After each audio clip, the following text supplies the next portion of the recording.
Bien, jóvenes, muy buenas tardes. Me alegra mucho saludarles. No sé si me escuchan. Sí, buenas tardes.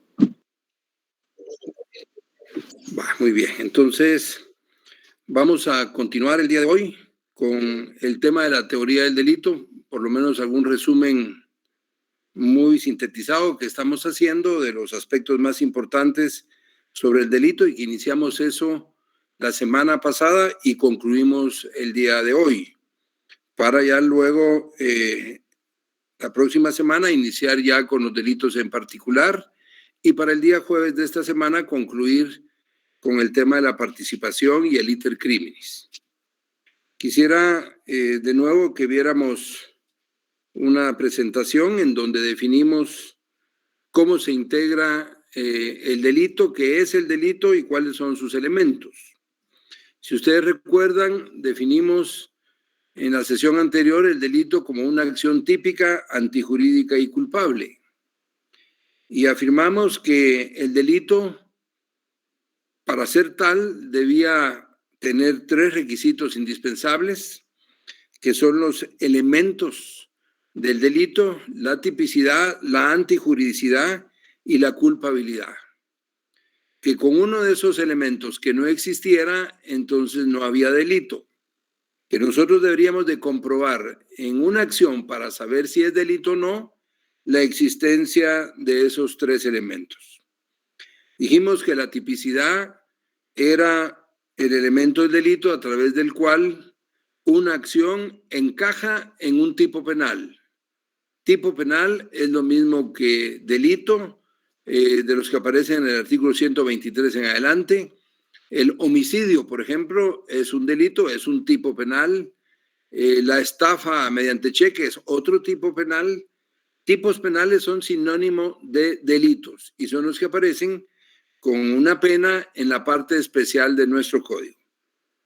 Si recuerdan, afirmamos que este curso de Derecho Penal 2 es un curso ya relacionado con la parte especial del derecho penal, con la parte especial de nuestro código que empieza en el artículo 123. Entonces, la tipicidad la definimos como el elemento por el cual una acción encuadra en un tipo penal, encuadra en un delito. Tiene que encuadrar perfectamente. Si hay algún elemento que no coincide con lo que establece la ley, entonces el delito no es ese, no hay tipicidad. Le señalé como ejemplo el caso del infanticidio, cuyo tipo penal establece que comete infanticidio quien diere muerte a un niño durante su nacimiento o antes de que cumpla 3 días de nacido. Les dije que si se daba muerte a un niño de 4 días de nacido, pues no había infanticidio. Habrá otro delito, pero no infanticidio por falta de tipicidad. Entonces, la tipicidad es ese encuadramiento en el tipo penal. La antijuridicidad, que es el segundo elemento del delito, dijimos que era la contradicción de una conducta con el ordenamiento jurídico. Que la antijuridicidad es la contradicción de una conducta con el ordenamiento jurídico y que una conducta dejaba de ser antijurídica si aparecía una causa de justificación, de las que regula nuestro código en el artículo 24. Si aparece una de las causas de justificación ahí establecidas, entonces la acción deja de ser antijurídica. Mencionamos como ejemplo el que una persona dé muerte a otra puede ser una acción típica porque encaja en el artículo 123 que dice que comete homicidio quien diere muerte a una persona, pero si mataba en legítima defensa, entonces resulta que esa conducta ya no era antijurídica porque estaba amparado en una causa de justificación que era la legítima defensa. Vimos el artículo 24, si me hacen favor de verlo, el artículo 24 de su Código Penal. El artículo 24 del Código Penal que regula las causas de justificación. El artículo 24 señala que son causas de justificación la legítima defensa, el estado de necesidad y el legítimo ejercicio de un derecho. La legítima defensa, el estado de necesidad y el legítimo ejercicio de un derecho. Esas son las tres causas de justificación que aparecen en nuestro código. Y ustedes pueden ver de una vez el artículo 25, en donde aparecen las causas de inculpabilidad. Artículo 25, que es en donde aparecen las causas de inculpabilidad, que son las que eliminan la culpabilidad de una acción. Pero regresando entonces a las causas de justificación, la primera que aparece es la legítima defensa. Si de nuevo me hacen favor uno de ustedes de leerme el artículo 24, solo en la legítima defensa, en lo que aparece en el numeral 1, si me hacen favor. Yo, licenciado, legítima defensa.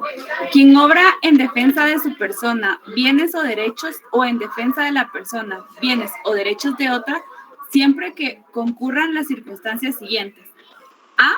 Agresión ilegítima. B. Necesidad racional del medio empleado para impedirla o repelerla. C. Falta de provocación suficiente por parte del defensor. Se entenderá que concurren estas tres circunstancias respecto de aquel que rechaza al que pretenda entrar o haya entrado en morada ajena o en sus dependencias, si su actitud denota la inminencia de un peligro para la vida, bienes o derechos de los moradores. El requisito previo de la literal C no es necesario cuando se trata de la defensa de sus parientes dentro de los grados de la ley, de su cónyuge o concubinario, de sus padres o hijos adoptivos, siempre que el defensor no haya tomado parte de en la provocación. Muy bien, muchas gracias, muchas gracias. Entonces, tanto la ley como la doctrina establecen requisitos para cada una de las causas de justificación que regula nuestro código, para cada una de las causas de inculpabilidad que regula el artículo 25. Creo que fue en esta sección en donde una compañera preguntaba que no existía la legítima defensa, porque cuando alguien dispara a un delincuente, a un ladrón, y lo mata, pues a esta persona que dispara de todos modos se lo llevan detenido y que no existe por lo tanto la legítima defensa. Y yo les explicaba que no es eso.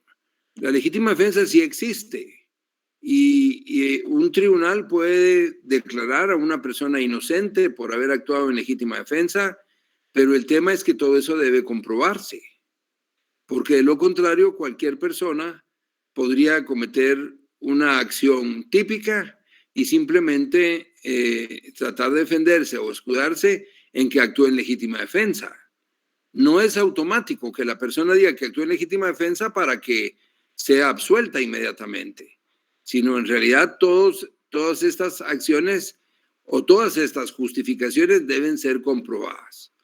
Por eso, si ustedes ven, tanto en la ley como en esa presentación aparecen requisitos de la legítima defensa. Son varios, pero aquí tenemos citados algunos de ellos. Por ejemplo, que exista un ataque o una agresión a bienes jurídicamente protegidos. Lo que justifica la legítima defensa es que la persona esté siendo atacada en sus bienes protegidos, en su vida, en su integridad, en su patrimonio. La persona defiende esos bienes a que tiene derecho y como el Estado no lo puede defender en ese momento porque no hay un representante de la autoridad, policías que lo protejan, que lo defiendan, entonces la ley acepta que la persona se defienda. Es un derecho natural a poder defenderse si el Estado no le puede defender. Entonces, un requisito importante es la existencia de una agresión a bienes jurídicamente protegidos. Que ese ataque, el segundo requisito, que ese ataque o agresión debe ser actual o inminente. Fíjense que uno podría solo leer esa oración y quizás no diga mayor cosa así simplemente al leerla. El ataque o agresión debe ser actual o inminente, pero si ustedes se detienen y leen despacio y piensan en lo que dice esa oración, en realidad sí dice mucho. El ataque o agresión debe ser actual o inminente. Quiere decir que una persona no se puede defender de una agresión que ya pasó. Ya no puede defenderse una persona de una agresión que ya pasó. Si le dispararon y el delincuente va huyendo del lugar y la persona le dispara por la espalda, el herido le dispara y le da con un proyectil en la espalda, no va a poder alegar legítima defensa, salvo que ha demostrado que ha sido en ese mismo momento. Pero si el sujeto ya va huyendo del lugar, ya no se está defendiendo. Es el mismo caso en donde ustedes supongan que una persona le dice a otra: mira, por el daño que me has hecho, algún día te voy a matar. Y entonces viene el otro y lo mata de una vez y alega legítima defensa. No puede ser eso tampoco, porque lo que le estaban haciendo era una amenaza. Y él no puede suponer que en ese momento lo iban a atacar porque no existía esa agresión en ese momento. El que lo está amenazando le dice: por el daño que me has hecho, algún día te voy a matar. Algún día te voy a matar. Eso puede ser que exista algún día o que nunca exista. Y entonces la agresión no está ocurriendo en ese momento. Le están advirtiendo una agresión futura. Y nadie puede alegar legítima defensa de una agresión futura.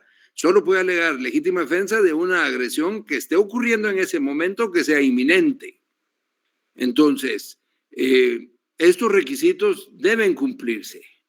Un tercer requisito: el ataque o agresión deben ser ilegítimos. ¿Eso qué significa? Significa que la persona que está siendo afectada en la protección de sus bienes debe ser afectada por otra que está actuando sin respaldo en la ley. Si agentes de seguridad, agentes de la policía, llegan a una residencia con orden de juez para hacer un allanamiento,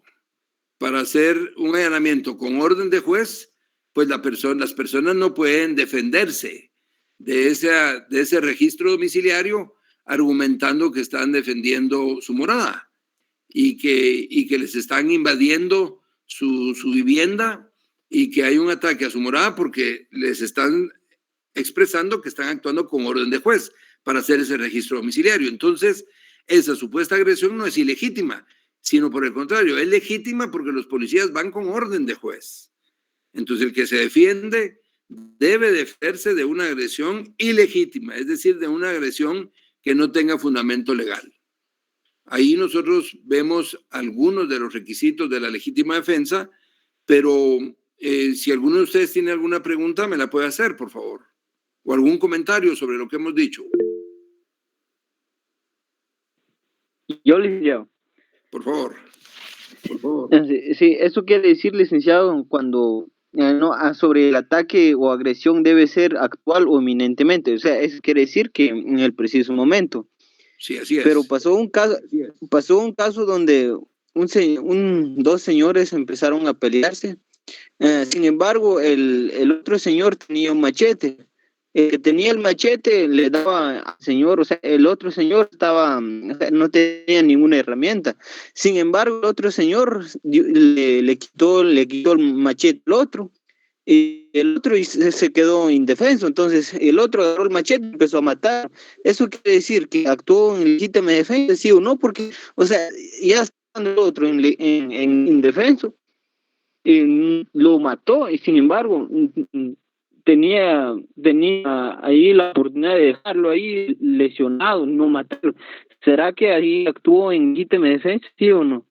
Bueno, miren cómo es de interesante, digamos, la diversidad de casos que pueden ocurrir, la diversidad de hechos que pueden ocurrir, y en la vida real así es, porque no hay dos casos iguales, no hay dos casos iguales, todos los casos son diferentes. El sujeto activo es diferente, el sujeto pasivo es diferente, lo que ocurre en ese momento también es diferente, o sea, no hay dos hechos iguales. Entonces los casos son muy diversos. Fíjense el caso muy interesante que presenta el compañero. Miren el caso muy interesante que él presenta. Digamos, si nosotros nos sujetamos a lo que él señala que estaban dos individuos, digamos, peleando, digamos, pero uno de ellos tenía un machete y el otro no tenía ningún arma. Luego, uno de ellos, el que tenía el machete, le da 2 machetazos al sujeto que no está armado, pero este sujeto que no está armado, a pesar de estar ya herido, con 2 lesiones provocadas por 2 machetazos, le logra quitar el arma, le logra quitar el machete, y entonces él empieza a herir con esa misma arma a su agresor. Y empieza a herirlo con esa misma arma, y resulta que le da 20 machetazos. Le proporciona 20 machetazos y lo mata. Hay muchas cosas que pueden ocurrir alrededor de ese caso que estamos mencionando. Por ejemplo, el estado mental de esa persona ya herida que está sangrando y que tomó el arma y se está defendiendo de eso, digamos. No es fácil, digamos, resolverlo en un momento. Habrá muchas cosas que habrá que determinar, el tipo de heridas que le había provocado, las 2 primeras heridas que se provocaron a la persona que se estaba agrediendo, si había más personas cerca del lugar, en fin, muchas cosas. Pero no pensemos en muchas cosas más, solo pensemos en lo que él nos dijo. Una persona agrede a la otra, le da 2 machetazos, le quita el herido, le quita el machete y le pega 20 machetazos al otro y lo mata. A ver, oigamos unas 2 opiniones. ¿Qué piensan? ¿Hay legítima defensa o no hay legítima defensa en ese caso? Buenas tardes, licenciado. Buenas tardes. Yo pienso que sí, porque si él no hubiera actuado y lo hubiera dejado quizá medio herido, el otro quizá pudo haberle hecho otra vez daño o matarlo a él, ¿verdad? Muy bien. Entonces, ¿usted piensa que sí hay legítima defensa? Pienso que sí. Muy bien. ¿Alguien más que quiera opinar? Licenciado, buenas tardes. Buenas tardes. Yo opino que no hay legítima defensa, debido a la segunda característica que describe la causa de justificación de legítima defensa, y dice necesidad racional del medio empleado para impedirla o repelerla. Es decir, y la acción no fue inminente, porque primero fue uno y luego fue el otro. Entonces, si hubieran sido al mismo tiempo, entonces sí es legítima defensa. Pero por lo tanto es como que si vos me das, y entonces yo te lo devuelvo, ¿no? Yo pienso que entonces la acción de tan solo quitarle el instrumento era correcta. ¿Por qué? Porque impedimos que siguiera lastimándome o repeler el daño. Bueno, el daño no lo podía repeler, ¿no? Porque al final de cuentas pues ya me había lastimado. Pero yo pienso que no fue legítima defensa debido a eso. Obviamente pues sí está el tema de la causa de inculpabilidad, que es el miedo invencible y tal, pero eso es plática de otro momento, ¿no? Pero yo pienso que no hay legítima defensa debido a esa situación, y pues pienso que la característica que describe la causa de justificación es bastante clara. Muy bien, muy bien. ¿Alguien más que quiera opinar? Yo igual, pienso igual que el compañero, siento que no, porque de igual manera él tenía solamente 2 machetazos, pudo haber quitado el machete e irse a un lugar seguro, poner una denuncia, poner una orden de restricción y ya, o sea, no, creo que no. O sea, igual lo mismo que dijo el compañero, no me voy a alargar, voy a decir lo mismo, pero sí creo que pudo haber agarrado el machete, buscar un lugar un seguro en donde quedarse y en lo que hagan las autoridades, ¿verdad? Y ya que determinaran ahí ellos. Muy bien, muchas gracias, muy bien. Bueno, miren, como les dije hace un momento, a la hora de que esto fuera un caso real, son muchos los elementos que habría que evaluar, el tipo de heridas, son muchas las circunstancias. Si, por ejemplo, lo que decía la compañera, se podía trasladar a un lugar seguro, la persona que había sido agredida al principio, en fin, son muchos los elementos. Pero con apenas los pocos elementos que tenemos para el caso, sin que se deje de considerar, digamos, el pensamiento de la compañera que decía que sí había legítima defensa, tal vez con otros elementos más, pero con los elementos que tenemos ahorita, en realidad yo también comparto la opinión de que no podríamos considerar legítima defensa. Y déjenme que yo también abone en por qué estoy diciendo esto.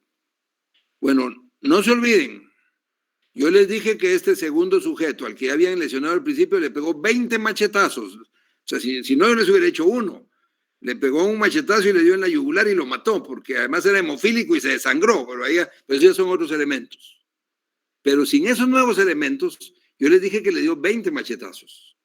Entonces, si esta persona que al principio fue agredida, le pegaron 2 machetazos, 2 lesiones, luego él le quita el machete y dice para defenderse, pero le da 20 machetazos hasta matarlo.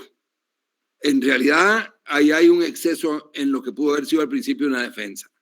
Hay un exceso, entonces, en primer lugar, la agresión ya no existía, ya no era inmediata porque el tipo estaba desarmado, el primer sujeto estaba desarmado. Luego, con 2 o 3 lesiones que hubiera tenido, ya no iba a poder seguir actuando.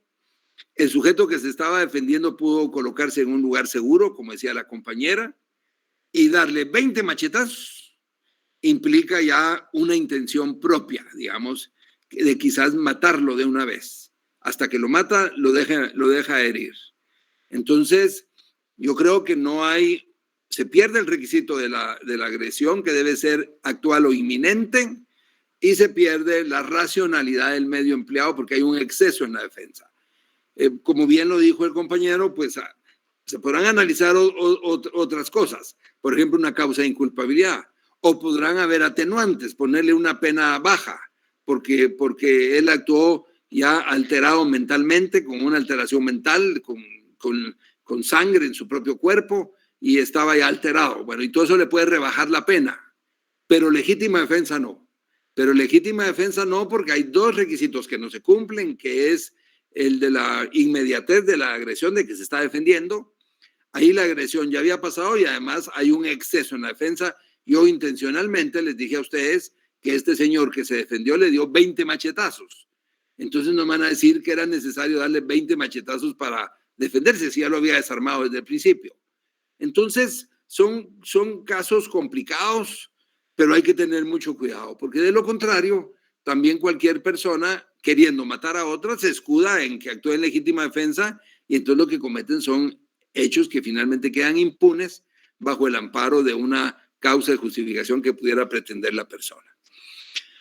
Bueno, sigamos entonces con los requisitos. Decíamos que la agresión debe ser actual o inminente. La racionalidad del medio empleado, vean ese requisito, racionalidad del medio empleado. Licenciado, disculpe, yo creo que hizo la presentación. Miremos ahí, miremos la presentación. Ahí ya se está presentando. Ahí estamos. Entonces, ahí tenemos la racionalidad del medio empleado para defenderse. Esto significa que el medio debe ser proporcional a el medio que se utiliza para la agresión, ¿me entienden? Entonces, esa racionalidad significa que si a una persona, les decía yo la semana anterior, si a una persona le dan una bofetada o le escupen en el rostro, esta persona que está siendo objeto de esa agresión, le escupieron el rostro, no puede sacar su arma de fuego y pegarle 5 tiros, 5 disparos al que le escupió y alegar que está actuando en legítima defensa. ¿Por qué no puede hacer eso? Porque no hay racionalidad en el medio empleado. Porque una bofetada no se compara de ninguna manera, no le va a poder provocar ninguna afectación a sus bienes jurídicos como lo que él hizo, de tomar su arma de fuego y dispararle las veces que fueran. Entonces, debe haber racionalidad del medio empleado para defenderse. Esa racionalidad del medio empleado no significa que tenga que defenderse con las mismas armas que está siendo atacado, por ejemplo. Si una persona es atacado con un machete y le provocan 2 o 3 lesiones, 2 o 3 machetazos, y esa persona que está siendo atacada tiene un arma de fuego, pues esta persona, eso es lo que tiene para defenderse. No tiene otra cosa para defenderse y se defiende y le hace 1 o 2 disparos, por ejemplo. Ahí puede haber racionalidad, porque el otro lo estaba macheteando. Esta persona no podía ir a buscar un machete para también él agarrarlo a machetazos, porque no podría hacerlo. Primero lo matan. Entonces, él se defiende con lo que tiene, pero debe haber racionalidad, debe haber proporcionalidad. Entonces, con un machete le podían haber causado la muerte y ya tenía 3 machetazos que le habían dado y él se defiende con un arma de fuego, que es lo único que tiene. Pero es diferente al caso del sujeto que le pega una bofetada y para defenderse de la bofetada saca el arma de fuego y se la descarga a su agresor. Ahí ya no hay racionalidad del medio empleado. Y finalmente, la falta de provocación, que significa que el sujeto que se defiende no tuvo que haber provocado la agresión. No tuvo que haber provocado la agresión. Entonces, todos estos requisitos es importante que se comprueben, es importante que existan, porque solo de esa manera se va a poder justificar el que dice que actuó en legítima defensa. Solo demostrados estos requisitos puede decir que actuó en legítima defensa y entonces puede ser absuelto, porque no tenía otra alternativa más que defenderse de esa manera. ¿Estamos claros, jóvenes? Sí, licenciado. Licenciado, en el requisito ese de la racionalidad del medio empleado se utiliza solo cuando hay posibilidad de escoger, ¿verdad? Sí, digamos, como les repito, efectivamente, como usted dice, no significa que tenga que defenderse exactamente con el mismo instrumento con el que está siendo agredido. Lo que significa es que exista proporcionalidad. Si se defiende de su vida, pues quizá pueda justificar que mató para defender su vida, pero es vida contra vida. Pero si le están insultando y le están faltando el respeto, pues le están lesionando el honor o la dignidad, pero él no, para defender su honor, va a matar al otro, porque se pierde la proporcionalidad. Entonces, se trata de cuando puede escoger, de acuerdo, pero más que eso se trata de que exista proporcionalidad, racionalidad entre la agresión que está existiendo y la defensa que hace el sujeto que se defiende. Bueno, muy bien. Entonces, veamos ahora la segunda causa de justificación, el estado de necesidad, que aparece en el numeral segundo. Si me hace favor alguno de ustedes de leerlo, ¿sí?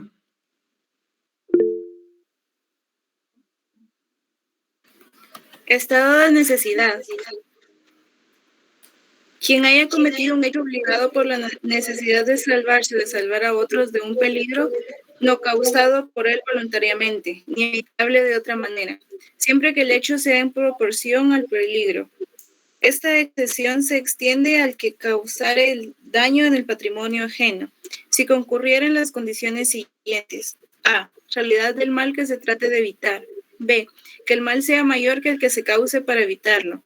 C. Que no haya otro medio practicable y menos perjudicial para impedirlo. No puede alegar estado de necesidad quien tenía el deber legal de afrontar el peligro o sacrificarse. Muy bien, muchas gracias. Muchas gracias. Bueno, miremos pues aquí, en el estado de necesidad, lo que ocurre, jóvenes, es que hay una colisión de bienes jurídicos tutelados. O sea, hay un choque de 2 bienes jurídicos y hay que defender uno, hay que proteger uno, pero hay que sacrificar el otro. O sea, no se pueden salvar los 2 bienes jurídicos, sino que se salva uno, pero se lesiona el otro. Entonces, en estos casos, el sujeto que actúa en ese estado de necesidad, pues siempre va a poder justificarse cuando sacrifica un bien de menor valor para proteger un bien de mayor jerarquía. Este es el caso del aborto terapéutico. Ese aborto terapéutico, que ya vamos a ver más adelante, se da cuando la madre, la futura madre, ya no puede seguir sosteniendo el embarazo porque hay riesgo para su vida. Y entonces el feto no tiene el suficiente desarrollo y la madre no puede seguir manteniendo el embarazo porque los médicos han determinado que de continuar un mes más con el embarazo, la mujer puede morir. Y entonces solo quedan dos alternativas: o correrse el riesgo de que fallezca la madre, la futura madre, o bien provocar el aborto para salvar la vida de la madre. Demostrado ya con los médicos, con expertajes, en donde los médicos dicen que es imposible que la señora termine su periodo de embarazo y que debe provocarse el aborto para salvarle la vida a ella. Pero eso implica la muerte del feto. Entonces, ahí ustedes encuentran una colisión de bienes jurídicos. Hay un choque de bienes jurídicos. La vida del feto, de la futura vida de un ser ya nacido, y la vida de la madre. Son casos que existen a diario en realidad. Entonces, hay que decidir. Existe en Guatemala un tipo penal que es el delito de aborto, o sea, quien provocara intencional muerte, quien provocara intencional muerte, el producto, digamos, de una fecundación. Y ese es el delito de aborto y tiene una pena. O sea, en Guatemala es prohibido el aborto. Pero en este caso, la vida de la madre depende de que se produzca ese aborto. Y entonces la ley justifica que se practique el aborto terapéutico, que es darle la muerte al producto de la concepción, darle muerte al feto para salvar la vida de la madre. Entonces se está sacrificando una vida futura, una persona futura, por salvar a una persona ya nacida, con vida, que es la madre. Por salvarle la vida a ella, se provoca la muerte del feto. Entonces ustedes se encuentran, ahí no hay esa no es legítima defensa porque no hay agresión, sino lo que hay son la colisión de dos bienes, el choque de dos bienes jurídicos, en donde solo se puede escoger uno. Y entonces en este caso la ley prevé que se escoja salvar la vida de la madre, lo cual es voluntario y lo cual es decisión de la madre para principiar. Eso no puede ser obligado, es decisión de ella. Pero si ella decide y la familia y ella decide hacerlo, practicarlo, ella está amparada en este estado de necesidad. No había otra alternativa. Miren el requisito del artículo de la literal C, del artículo 24, numeral segundo, que no haya otro medio practicable y menos perjudicial para impedirlo. No había otro medio, solo provocar la muerte del feto. Yo les puedo mencionar otro caso, digamos, el caso de un incendio. Imagínense ustedes un incendio en el área rural, en donde el fuego viene por el viento dirigido hacia el sur, si ustedes quieren, y se vienen quemando las milpas y a cierta cantidad de metros, a medio kilómetro, hay unos ranchos en esa dirección, unos ranchos en donde hay personas que viven ahí y el fuego viene corriéndose y entonces alguien que tiene un tractor decide botar la milpa seca que estaba cerca de los ranchos para evitar que el fuego llegue hasta los ranchos. El dueño de la milpa seca, que estaba esperando a que terminara de secar para poder cortar su maíz, recoger su maíz o recoger su mazorca, él no puede alegar que le dañaron su propiedad. No puede procesar al sujeto que tripuló el tractor diciéndole que le dañó su propiedad, porque si bien es cierto, sí le dañó su propiedad, sí le dañó su cosecha, pero lo hizo para salvar la vida de otras personas. ¿Me entienden? Entonces, ahí hay también colisión de bienes jurídicos. Choca el patrimonio de una persona, que es el dueño de la milpa, con la vida de las otras personas. ¿Qué es más importante, el patrimonio o la vida? Pues es más importante la vida, lógicamente. Y entonces no había que sacrificar la vida para salvar el patrimonio, sino al revés. Se sacrificó el patrimonio para salvar la vida de las personas, que es otro caso de estado de necesidad.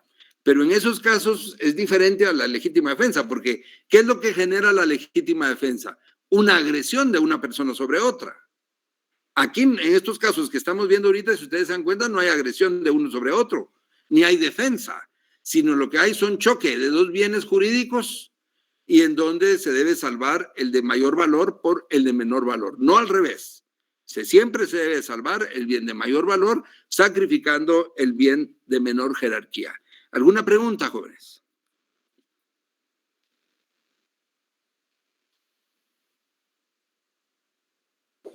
Licenciado, buenas tardes. Buenas tardes.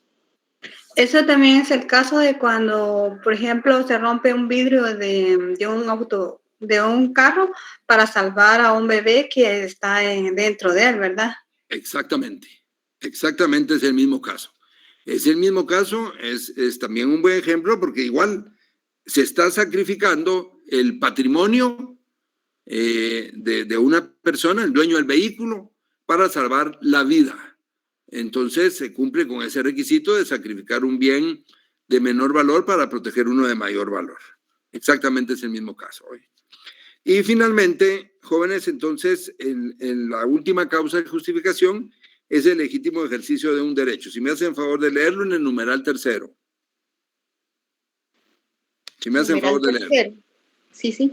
Numeral tercero, legítimo ejercicio de un derecho. Quien ejecuta un acto ordenado o permitido por la ley, en ejercicio legítimo del cargo público que desempeña, de la profesión a que se dedica, de la autoridad que ejerce o de la ayuda que preste a la justicia.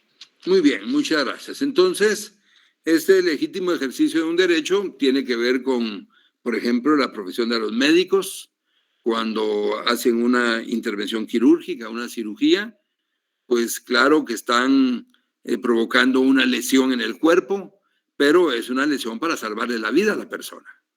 Entonces, están actuando en el legítimo ejercicio de un derecho porque es su profesión y lo están haciendo pues para salvar la vida de otro.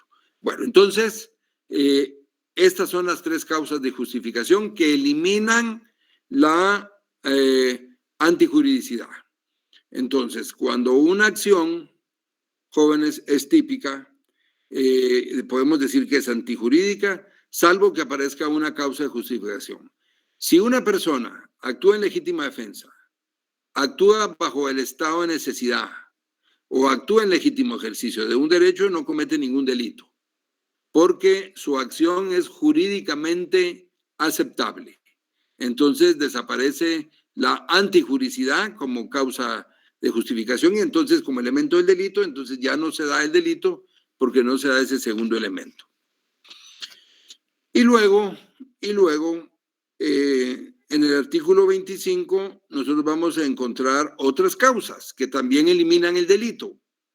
En el artículo 25 van a encontrar otras causas que también eliminan el delito, solo que estas ya no eliminan la antijuridicidad, sino eliminan la culpabilidad. ¿Qué es la culpabilidad? Jóvenes, pues podemos afirmar que la culpabilidad es también un elemento del delito, es un elemento del delito que consiste en el juicio de reproche que se le hace a una persona por haber actuado de determinada manera. Les repito, la culpabilidad es un elemento del delito que consiste en el juicio de reproche que se le hace a una persona por haber actuado de determinada manera, habiendo tenido oportunidad de sujetar su conducta a la ley. ¿Verdad? Esa culpabilidad, ese juicio de reproche, es lo que después se traduce en una pena, en una sanción. Entonces, a una persona que actúa típicamente, que realiza una acción típica, que encaje en la ley, no hay ninguna causa de justificación, entonces decimos que su conducta es antijurídica. Y si no hay ninguna causa de inculpabilidad, entonces decimos que es culpable. Y se le hace un juicio de reproche que al final se traduce en una pena. El artículo 25 del Código Penal regula las causas de inculpabilidad. regula las causas de inculpabilidad. Si me hacen favor de leer esas causas de inculpabilidad, que uno de ustedes me lea esas 5 causas de inculpabilidad, por favor, ¿sí? Yo. Muy bien. Sí. Miedo invencible. Primero, perdón. Ejecutar el hecho impulsado por un miedo invencible de un daño igual o mayor, cierto o inminente, según las circunstancias. 2. Fuerza exterior. Ejecutar el hecho violentado por fuerza material exterior irresistible directamente empleada sobre él. 3. Error. Ejecutar el hecho en la creencia racional de que existe una agresión ilegítima contra su persona, siempre que la reacción sea en proporción al riesgo supuesto. 4. Obediencia debida. Ejecutar el hecho en virtud de obediencia debida sin perjuicio de la responsabilidad correspondiente a quien lo haya ordenado. La obediencia se considera debida cuando reúna las siguientes condiciones. A. Que haya subordinación jerárquica entre quien ordena y quien ejecuta el acto. B. Que la ordenen se dicte dentro del ámbito de las atribuciones de quien la emite y esté revestida de las formalidades legales. C. Que la ilegibilidad del mandato no sea manifiesta. 5. Omisión justificada. Quien incurre en alguna omisión hallándose impedido de actuar por causas legítimas e insuperables. Insuperable. Muy bien, muchas gracias. Bueno, entonces, el artículo 25 regula 5 causas de inculpabilidad. De manera muy breve, tenemos primero el miedo invencible, que ya nos acaban de leer en este momento. Y es cuando una persona actúa bajo un temor, bajo un pánico. ¿Se recuerdan el caso que yo les mencioné en donde una persona que vivía en Argentina, una señora, había sido golpeada muchas veces durante años por su esposo y en una noche, en una madrugada llega el esposo ebrio, la golpea y le advierte que al amanecer ya no debe estar ella ni su pequeño hijo. Y porque si los encuentra ahí, los va a matar a los 2. Bueno, el tipo se duerme, deja su arma de fuego y la señora en horas de la madrugada toma el arma de fuego y mata al sujeto. En ese caso, los expertos dictaminaron que la señora había llegado del miedo al terror y que por terror y pánico, en realidad ella había dado muerte al esposo. Y a ella la absolvieron bajo el argumento de que había actuado por miedo invencible.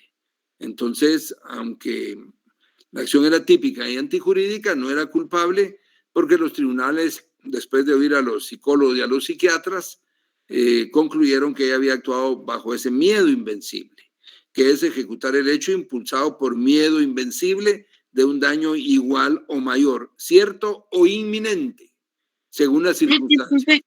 Disculpe que lo moleste, pero en la clase pasada dijo que sí la habían puesto culpable. No, porque yo fue cuando le hablé sobre las cosas que no son imputables, sobre las personas que tienen enfermedad mental y los menores de edad, ¿verdad? El artículo 23. Entonces, por eso es que me recuerdo. Sí, pero yo me recuerdo también, ¿no? Yo también me recuerdo de que hablamos algo sobre imputabilidad. Algo les voy a explicar en un momento sobre imputabilidad, pero digamos que la persona haya buscado de propósito, si la persona había consumido alguna droga para realizar la acción, no, todo eso no. No, este caso es un caso real en donde la señora había sido lastimada por muchos años. El marido la había amenazado en esa madrugada que llegó ebrio, le dijo que la mataba a ella y a su pequeño hijo si amanecían ahí en la mañana, y ella actuó bajo terror, bajo la creencia de que efectivamente la iban a matar y ella mata ahí. Claro que está alterada psicológicamente, por eso le digo por eso mencioné psicólogos y psiquiatras. Ellos demostraron que ella había actuado con temor, con terror, del pánico al terror, y que de esa manera había matado. Y la declararon inocente, no la podían declarar culpable. La declararon inocente por esa falta de culpabilidad. Pero de todos modos, yo en unos 10 minutos les voy a estar hablando algo sobre, precisamente sobre lo que usted me está preguntando, y si no le queda claro ahí, me vuelve a preguntar hoy. No, y el plano que escuché mal, disculpe. No se preocupe, no se preocupe. Bueno, miremos el numeral segundo, fuerza exterior. Estamos entonces en la segunda causa de inculpabilidad, fuerza exterior. Ejecutar el hecho violentado por una fuerza material exterior irresistible, directamente empleada sobre la persona. Alguien está viendo una vitrina, está viendo unos relojes finos, otro lo empuja y rompe un vidrio. Afortunadamente no se lastima, pero provoca daños en la propiedad. Esa es una fuerza exterior porque se empleó sobre él, una fuerza irresistible sobre él, no fue algo voluntario. El error es cuando una persona actúa en la creencia de que está siendo agredido, pero no existe esa agresión, solo existe en su mente. Hay casos de casos, ustedes ya han de haber escuchado casos de ejemplos del error, pero alguien que está siendo amenazado, que un grupo de extorsionistas y mareros lo están amenazando, y un día llegan en la madrugada a matar la puerta de su casa, pero es la policía que está equivocada, que por llegar a una residencia donde le habían pedido auxilio llega a otra, y el sujeto dispara, nomás abren la puerta y mata a un policía. Entonces él actuó bajo error, en la creencia racional de que era este grupo de extorsionistas que estaba entrando. Bueno, todo debe ser demostrado, todo debe ser comprobado, pero yo solo les doy un ejemplo de manera rápida, pues para que ustedes tengan idea de cómo existe este error, cómo una persona puede ejecutar el hecho en la creencia racional de que va a ser víctima de una agresión y se defiende eso, pero esa agresión solo existe en su mente en ese momento. No existía en la realidad. Pero sí no se le reprocha porque todas las circunstancias lo llevaban a creer que efectivamente iba a ser agredido y por eso no se le reprocha. Todo demostrado, jóvenes, todo debe ser demostrado. Luego, la obediencia debida, el numeral cuarto. Piensen, por ejemplo, en los casos en donde se aplica la pena de muerte, en donde un juez ordena aplicarle la pena de muerte a una persona y el que suministra la inyección letal, pues lo mata. Pues claro que lo mata, con su acción está matando, pero está actuando en obediencia debida con todos los requisitos de ley. Si esa persona que suministra la inyección letal que mata a la persona condenada a pena de muerte, ¿realiza una acción típica o no realiza una acción típica? Yo les pregunto, ¿realiza? Sí, licenciado, porque está establecido, encuadra. Sí, encuadra en el artículo 123 que dice quien diere muerte a una persona, este señor que está aplicando la inyección le está dando muerte. ¿Existe antijuridicidad en ese caso?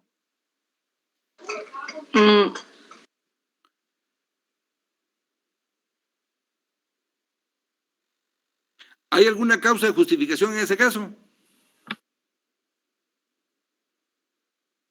No, licenciado. No hay causa de justificación, entonces existe antijuridicidad. Entonces vimos que sí hay tipicidad y sí hay antijuridicidad. ¿Podemos decir que hay delito entonces? No, licenciado, porque hay inculpabilidad. Bueno, ¿hay alguna causa de inculpabilidad? Sí, la obediencia debida. Entonces ustedes encuentran en ese caso que hay tipicidad, hay antijuridicidad, pero no hay culpabilidad porque está actuando en cumplimiento de una orden, en obediencia debida. Y miren los requisitos para la obediencia debida. Que haya subordinación jerárquica, pues el que lo ordenó fue un juez. Que la orden se dicte en el ámbito de las atribuciones de quien la emite, pues fue el juez y revestía las formalidades legales. Ya no hay ningún recurso pendiente. La sentencia debe ejecutarse. Y que la ilegalidad del mandato no sea manifiesta. No es ilegal porque está ordenado por un juez. Entonces cumple con los requisitos. Por lo tanto, hay obediencia debida y no hay delito por estar esa causa de inculpabilidad. Licenciado, disculpe. Dígame. Referente a este artículo número 25, no sé si usted se acuerda del caso del residente de la Universidad de San Carlos de Medicina, que fue acusado que él estaba en una residencia de de la especialidad de anestesista, que había aplicado mal la dosis de anestesia y había muerto el paciente. En este caso se podría aplicar este artículo 25 en el cuarto de obediencia de vida. Yo me recuerdo de un... repetir, ya sé por dónde vamos, pero vuélveme a repetir el caso, por favor.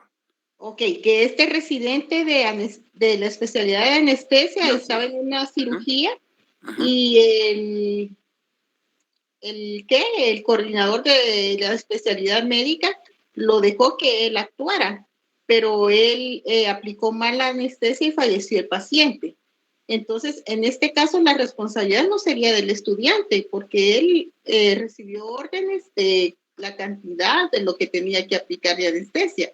En este caso, ¿se podría aplicar este artículo? ¿Cómo? Bueno, mire, yo les dije hace un momento y les voy a seguir diciendo que, bueno, los casos son complicados, pues, porque cada caso es diferente. Yo me recordé ahorita que usted decía eso, pensé que me hablaba de un caso en donde un odontólogo en su clínica sentó al paciente en la unidad dental, creo que le proporcionó anestesia y un antibiótico, y me parece que la persona era alérgica a ese antibiótico y se le murió ahí en su silla dental. Bueno, o sea, hay casos de casos.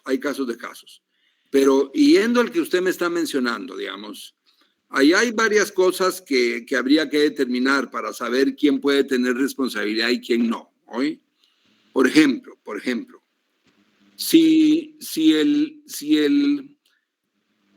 el profesor del residente, el jefe, digamos, de ese grupo que estaba haciendo esa cirugía, y el jefe anestesiólogo le da una orden y él cumple con la orden y se excedieron en anestesia, pues el responsable puede ser el que dio la orden. El jefe de residentes. El jefe de residentes, el que dio la orden.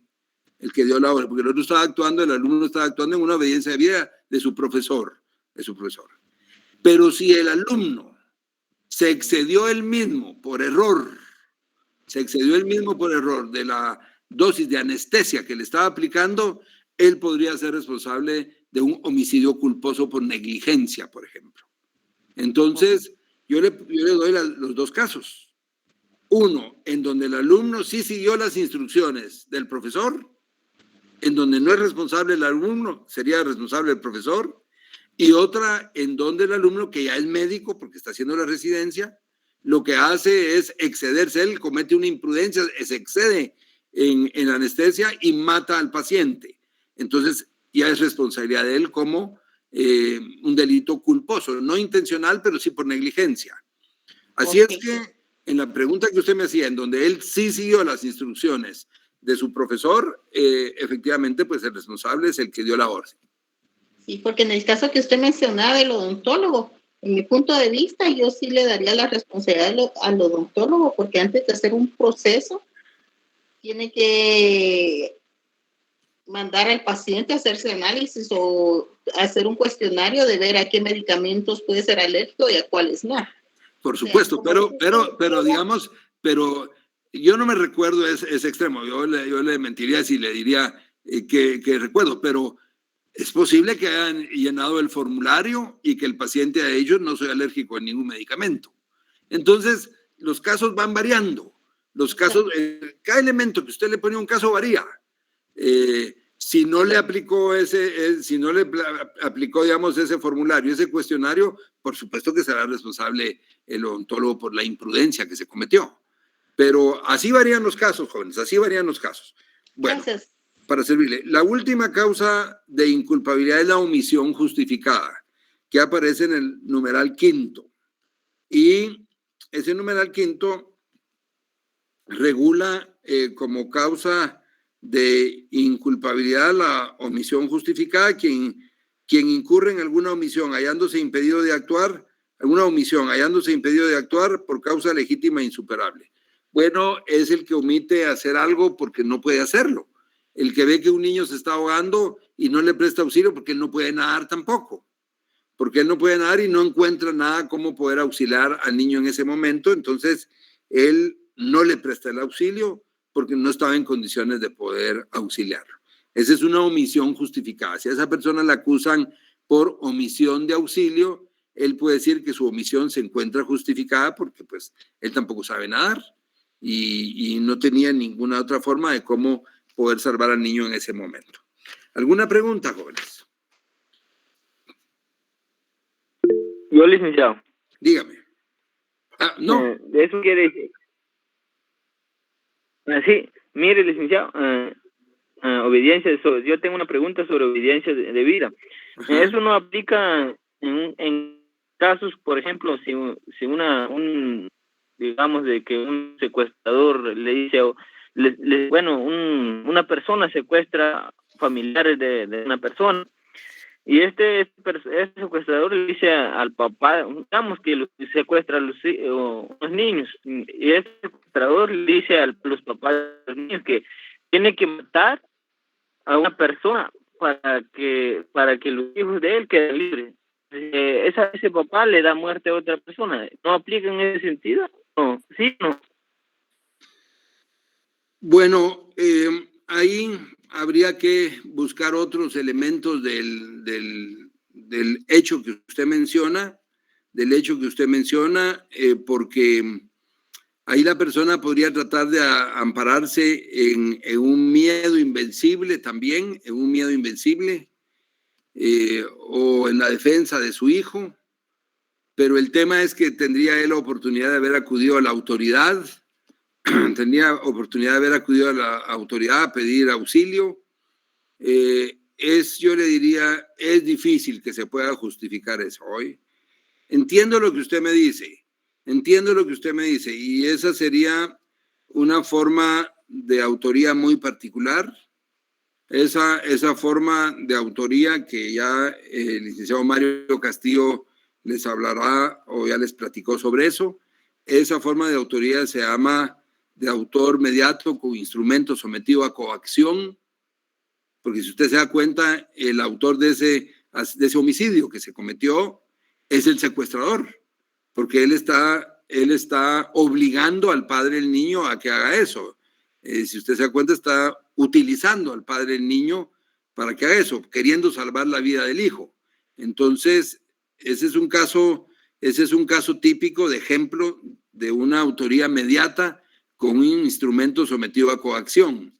El tema aquí, para la pregunta que usted me hace, es que ese padre tuvo oportunidad de acudir a la autoridad a pedir auxilio y a denunciar lo que le estaba ocurriendo.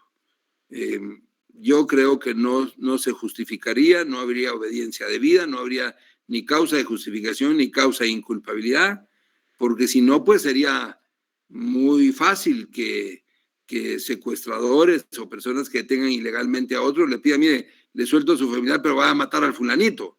Y entonces todos se terminan matando porque tienen secuestrados a sus familiares. Y entonces eso nos llevaría a una inseguridad jurídica peor que la que tenemos. Por lo tanto, desde mi punto de vista, no se puede justificar hoy. Gracias. Bueno, muy bien. Bueno, licenciado, disculpe, ¿podría volver a repetir el concepto de culpabilidad? Es que no lo apunté, no terminé de apuntarlo. Disculpe. Vaya, no tenga pena. Yo les dije que, recuérdense que son elementos del delito. Tipicidad, antijuricidad y culpabilidad son elementos del delito. Y la culpabilidad es el elemento del delito. La culpabilidad es el elemento del delito que consiste en el juicio de reproche, que se le hace a una persona por haber actuado de determinada manera. Es el juicio de reproche que se le hace a una persona por haber actuado de determinada manera, habiendo tenido oportunidad de adecuar su conducta a la ley.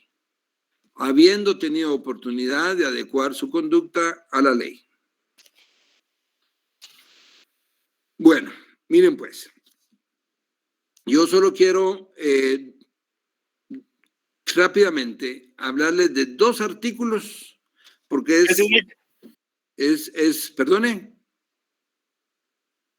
Gracias. Bueno, para servirle. Les decía, solo quiero hablarles de dos artículos porque, digamos, ya no lo vamos a poder hacer de aquí en adelante. De aquí en adelante ya nos metemos a cada delito en particular y solo quiero hablarle de 2 artículos. Mire, pues, el artículo 23 es uno de los que le quiero hablar 3 minutos. Uno de ustedes que me haga favor de leer el artículo 23. Yo, licenciado. Por favor. Artículo 23, no es imputable. Número 1, el menor de edad. Número 2, que en el momento de la acción u omisión no posea, a causa de enfermedad mental, de desarrollo psíquico incompleto o retardo o de trastorno mental transitorio, la capacidad de comprender el carácter ilícito del hecho o de determinarse de acuerdo con esa comprensión, salvo que el trastorno mental transitorio haya sido buscado de propósito por el agente. Muy bien, muchas gracias. Miren, pues entonces, son inimputables, o sea, no tienen responsabilidad penal los menores de edad y los que padezcan de trastorno mental o enfermedad mental o trastorno mental transitorio. Bueno, del menor de edad no hay nada que hablar. El que es menor de 18 años, digamos, no es imputable. Pero tampoco es imputable el que padezca de enfermedad mental o trastorno mental transitorio. Todo esto ya tiene que ser establecido por psiquiatras y psicólogos, si la persona tenía enfermedad mental o trastorno mental transitorio. Pero la última línea de ese artículo dice, salvo que el trastorno mental transitorio haya sido buscado de propósito por el agente. Salvo que el trastorno mental transitorio haya sido buscado de propósito por el agente. Bueno, ¿quién me puede dar un ejemplo de que ese trastorno mental sea buscado de propósito? La embriaguez, tal vez, por ejemplo. La adicción, tal vez. Uh-huh. ¿Alguien más?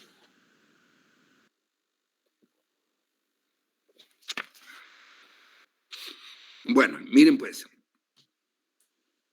Les estoy preguntando esto porque siempre, cuando se habla de esto, se piensa en lo que acaban de decir los compañeros. Que el trastorno mental se busque a propósito cuando, por ejemplo, alguien se embriaga o alguien consume drogas. Siempre se piensa en eso. Pero miren, estamos claros que cuando se actúa bajo trastorno mental transitorio no hay delito, porque hay trastorno mental transitorio, salvo que haya sido buscado a propósito. Pero si ustedes ven, ahora vean el artículo 27. Vean el artículo 27. El artículo 27 dice que son circunstancias agravantes, o sea, agravan la pena. Cuando un juez encuentra esas circunstancias, debe poner una pena más alta. Y dentro de las circunstancias agravantes tiene el numeral 17. Léame el numeral 17, si me hacen favor. Embriaguez. Embriagarse el delincuente o intoxicarse deliberadamente para ejecutar el delito. Vale, muchas gracias. Entonces, si el artículo 23 habla de inimputables, de personas que no son responsables, y se mencionó como ejemplo la embriaguez o drogarse, pero resulta que el artículo 27 tiene la embriaguez como causa agravante. O sea, en lugar de que no sea delito, es un delito más grave, haberse embriagado para cometer el delito, o haberse intoxicado, o haber consumido drogas. Entonces, no puede ser ese el caso. No puede ser el caso de que la persona haya buscado de propósito ponerse bajo trastorno mental, porque lejos de que eso lo salve, la pena es más alta, porque es un agravante. La pena es más alta porque es un agravante. Por lo tanto, cuando el artículo 23 habla de que el trastorno mental sea buscado de propósito, no se refiere a ingerir alcohol o drogas, porque eso en lugar de quitarle el delito, lo que hace es que le ponga una pena más alta. Lo que ocurre aquí en este artículo 23, recuérdense que la persona es inimputable cuando pierde la capacidad de comprender lo que hace. Les vuelvo a repetir, la persona padece de enfermedad mental o trastorno mental transitorio cuando pierde la capacidad de comprender lo que hace. Si alguien quiere matar y se droga para matar y mata, habiendo ingerido alguna droga o habiendo ingerido alcohol y mata, ¿esa persona perdió la capacidad de comprender lo que hacía o sí sabía lo que estaba haciendo? Sabía lo que estaba haciendo el Sabía. licenciado porque lo pensó antes. Claro que sabía lo que estaba haciendo. Y con Claro un que hecho sabía pensado, Exactamente, exactamente. con premeditación. Hasta con premeditación. Lo que pasa es que se tomó unos tragos para agarrar más valor, pues, o consumió drogas para agarrar más valor, pero él hizo lo que quería hacer. Él ya sabía lo que quería hacer e hizo lo que quería hacer hasta con premeditación. Entonces no es este el caso. No es el caso. Cuando alguien busca de propósito ponerse en ese estado, no es el caso de que consuma drogas para realizar el delito. Porque lejos de eso lo que hace es agravar la pena. Entonces, ¿cuál es el caso que contiene aquí la ley? ¿A qué se refiere? Licenciado, una ¿Sí? persona que sea sonámbula. No, porque ese ya sería un caso, digamos, en donde la persona no lo buscó de propósito. No nos vamos a meter aquí a hablar, miren, no nos vamos a meter a hablar aquí de todas las formas de inimputabilidad o de falta de comprensión, porque si no, los 3 minutos se nos vuelven otra hora. No. Quizás sí tiene alguna condición. Ese no es el caso, solo permítame, ese no es el caso porque no lo buscó de propósito. No se pierdan. Recuerden que estamos viendo que la persona de propósito se ha puesto bajo trastorno mental transitorio. Dígame. ¿Podría ser una persona que sufre de algún trastorno mental y no ha tomado sus medicamentos? No, tampoco. Sí, Les voy a decir disculpe, yo pienso, me corrige si estoy mal, pero yo pienso que es cuando, un caso hipotético, ¿verdad? Que cuando un marero busca a una persona que adolece de enfermedades mentales para provocar lo que él quiere. Así lo entiendo yo. O sea, el agente busca la enfermedad mental para provocar el hecho o lo que él quiere. Así lo entiendo yo. Muy bien. ¿O doctor podría ser una persona bipolar también? Sí, bueno, hay muchos casos, pero déjenme que yo les explique. Solo retomemos un poco lo que estamos hablando. Es que una persona pierda la capacidad de comprensión o de determinarse conforme a esa comprensión, salvo que haya buscado de propósito. Si lo buscó de propósito, es culpable. Déjenme que les diga algo. Yo considero que esta forma de cometer delitos se da en aquellos casos de comisión por omisión. En aquellos casos de comisión por omisión. Ustedes se recuerdan lo que hablamos de eso, ¿verdad? Que había un garante que era el responsable de evitar un resultado dañoso y que si no lo evitaba era responsable como si él mismo lo hiciera. Bueno, pongámonos en el caso de una enfermera que le dice el médico responsable de los cuidados intensivos que a las 12 de la noche le tiene que proporcionar oxígeno a un paciente, porque si no le proporciona oxígeno, ese paciente muere. Y la enfermera le pagaron para que no proporcionara oxígeno al paciente, que matara al paciente. Y lo que la enfermera hace es que a las 10 de la noche se droga con tal dosis de droga que a las 11 está totalmente inconsciente. Está totalmente inconsciente, está dormida, inconsciente, y llegan las 12 y ella ni siquiera se da cuenta de la hora que es, porque desde las 11 de la noche está totalmente inconsciente. Cuando llegó el momento en que ella tenía que realizar la acción, ella ya no tenía capacidad de comprensión, estaba totalmente inconsciente, estaba drogada. Drogada pero no para hacer algo, como el caso de la embriaguez y los que se drogaron para ir a matar. No, ella se colocó bajo ese trastorno mental transitorio, perdió la capacidad de comprensión, pero para no hacer lo que tenía que hacer. Para no hacer lo que tenía que hacer. Entonces, se da prácticamente esta última línea del trastorno mental transitorio, salvo que haya sido buscado a propósito, se da en los casos en donde la persona debe realizar una acción y se coloca bajo trastorno mental transitorio de tal manera que cuando llega el momento en que debe realizar la acción, está inconsciente. Está inconsciente. Pónganse el caso del responsable de los cambios de las vías del ferrocarril y que igual a cierta hora debe provocar los cambios de las vías del ferrocarril y se droga de tal manera que cuando llega ese momento está absolutamente inconsciente y no lo puede hacer. Ya ni se recuerda. Ahí no es que haya premeditación, sino que él está inconsciente totalmente al momento que debe realizar la acción.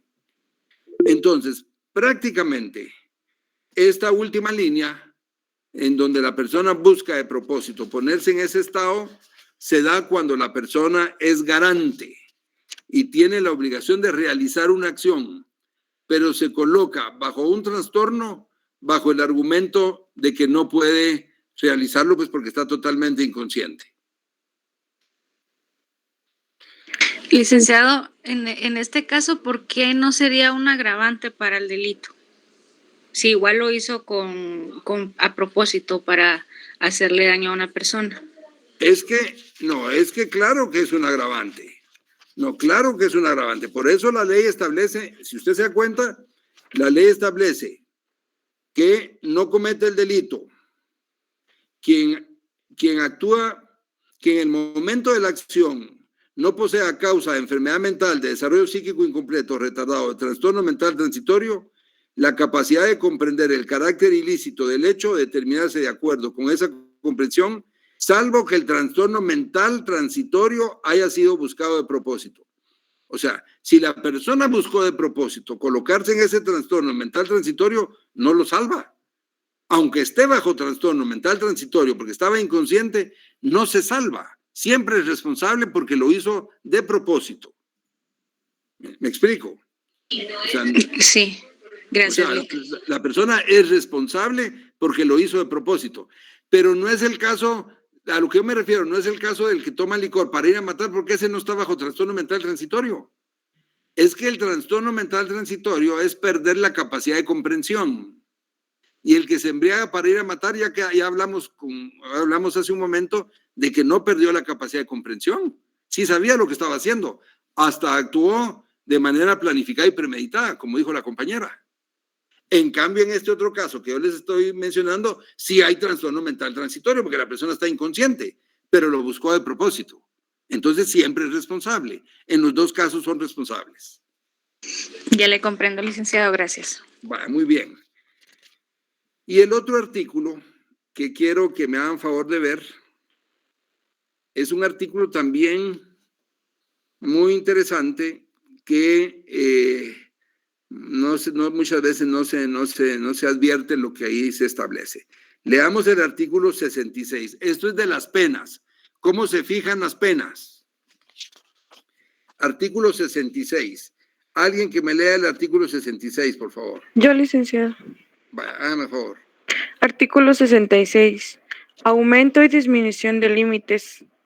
Cuando la ley disponga que se aumente o se disminuya una pena en una cuota o fracción determinada, se aumentará el máximo y el mínimo en la proporción correspondiente, o se disminuirá en su caso, quedando así fijada la nueva pena, dentro de cuyos límites se graduará su aplicación conforme a lo dispuesto en el artículo que antecede. Muy bien. Muy bien. Ahora vean pues, jóvenes. El artículo 66 habla de aumento y disminución de límites. Bueno, y dice que si hay que aumentar, se aumenta el mínimo y el máximo, y si hay que disminuir, se disminuye el mínimo y el máximo. Vamos a ver. Ahora leamos el artículo 63. El 63.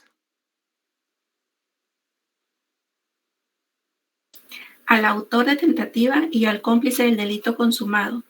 Al autor de tentativa y al cómplice del delito consumado se le impondrá la pena señalada en la ley para los autores del delito consumado, rebajada en una tercera parte. Muchas gracias, muchas gracias. Fíjense pues. El artículo 63 dice que al autor de tentativa, puede ser que quiere matar y no logra matar, solo lesiona, él es procesado por homicidio en el grado de tentativa. Entonces, al autor de tentativa se le pone la pena del autor, solo que es rebajada en una tercera parte. Dice, al autor de tentativa se le impondrá la pena señalada en la ley para los autores del delito consumado, rebajada en una tercera parte. Bueno, supongamos que el homicidio tiene una pena de 3 a 9 años. De 3 a 9 años. Para el autor, pero ese es el autor del delito consumado. ¿Qué hacen ustedes para fijarle la pena al autor de tentativa? ¿Cómo hacen entonces? Si el artículo 63 dice que se les rebaja en una tercera parte, ¿cómo hacen?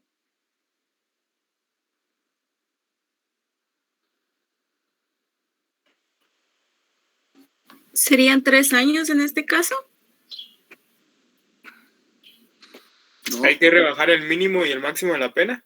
¿Cómo se hace? Dígame. Se dividiría en 3 y se aplica una, o sea, la tercera parte, entiendo yo, de la pena, del tiempo total de la pena. ¿Y el otro compañero qué dice?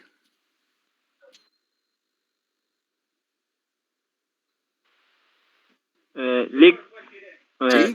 yo digo que solo será sancionado de las acciones que ha cometido. Sin embargo, el de, ¿cómo se llama? El de homicidio no se aplica porque no llevó a cabo el delito de homicidio. ¿Cómo que no llevó a cabo? ¿Y la tentativa, pues? Licenciado, tomaríamos la pena del autor del delito consumado y se le rebajaría en una tercera parte. Vaya, y bien. esa se le aplicaría. Muy bien, miren pues, para no extendernos mucho. Usted, compañera, digamos, en la misma dirección de lo que empezó a mencionar otro compañero antes, de fijarle la pena primero al delito del delito consumado y luego rebajarle en una tercera pena para el autor de la tentativa. Bueno, miren pues, primero eso puede ser que sea imposible, porque ¿qué tal si solo hay un autor y el que quería matar no pudo matar y solo cometió tentativa? No hay nadie que sea responsable del delito consumado porque no mataron a la víctima. Solo hay un partícipe que quiso matar y no pudo matar, sino que falló en su puntería y no lo mató, y entonces lo van a procesar por homicidio en el grado de tentativa. No hay un autor a quien le fijen la pena de autor y después la tengan que rebajar. Vaya. Pero además de eso, la ley no establece eso. Si ustedes miran el artículo 65, vean lo que dice el artículo 65. El juez o tribunal determinará en la sentencia, el 66, cuando la ley disponga que se aumente o disminuya una pena en una cuota o fracción determinada, se aumentará el máximo y el mínimo en la proporción correspondiente, o se disminuirá, que es lo que estamos hablando ahora, o se disminuirá en su caso, quedando así fijada la nueva pena, dentro de cuyos límites se graduará su aplicación conforme a lo dispuesto en el artículo que antecede. Miren pues, si al autor del delito consumado la ley dice de 3 a 9 años y el artículo 63 dice que al autor de tentativa se le impondrá la pena señalada para los autores del delito consumado, solo que rebajada en una tercera parte. Rebajada es el caso que estamos hablando, de un autor de homicidio en el grado de tentativa. Hay que rebajarle una tercera parte. Y el artículo 66 dice que se rebajan o se suben los mínimos y los máximos, y dentro de esos nuevos límites, mínimo y máximo, se le fija la pena a la persona. En este caso dice que se le debe rebajar en una tercera parte porque no es delito consumado, sino es tentativa. ¿Cuánto es la tercera parte de 3? 1, licenciado. Bueno, entonces se le rebaja 1 año. Ajá, quedaría de 2 a 6 años. Exactamente. Porque al de 9 se divide en 3 y se le resta una tercera parte que serían 3. Exactamente. Exactamente. Entonces, la nueva pena para ese delito de homicidio en el grado de tentativa queda entre 2 y 6 años. Y el juez debe fijar la pena dentro de esos límites, atendiendo todas las atenuantes o agravantes o todas las circunstancias que existan. Pero no es que primero se le pone la pena al delito consumado y después se le rebaja en una tercera parte. No, porque la ley no dice eso. El artículo 66 dice que se aumentan o disminuyen el mínimo y el máximo, la pena mínima y la pena máxima. Si aquí decía que se le rebajaba en una tercera parte, entonces ustedes rebajan la pena mínima de 3 en una tercera parte y esa nueva pena mínima queda en 2. Y si rebajan la pena máxima de 9 años en una tercera parte, les queden 6. Entonces, la nueva pena para ese delito de autor de homicidio en el grado de tentativa queda entre 2 y 6 años. Y dentro de esos límites, el juez debe fijar la pena. ¿Alguna pregunta, Jorge? Licenciado, es decir que tomamos las dos penas, entre el mínimo y el máximo, y a esas dos les disminuimos una tercera parte y de ahí sacamos la nueva pena, digamos. O se las aumentan, porque hay casos en donde en lugar de disminuir hay que aumentar. Por ejemplo, si es funcionario público, se le aumenta en una tercera parte. Entonces, pero la operación es esa que usted acaba de mencionar. Se aumenta o disminuye la mínima, se aumenta o disminuye la máxima en la proporción que establece la ley y le quedan unos nuevos límites mínimo y máximo dentro de los cuales se debe fijar la pena para el caso concreto. ¿Estamos claros, jóvenes? Listo, Lic. Gracias. Muy bien. Bueno, entonces, hasta ahí nos quedaríamos el día de hoy. Me alegra mucho saludarles y ya en la próxima clase, pues, vamos a estar viendo cada uno de los delitos que aparece ya en la parte especial de nuestro código. Que tengan una feliz tarde, jóvenes. Feliz tarde, licenciado.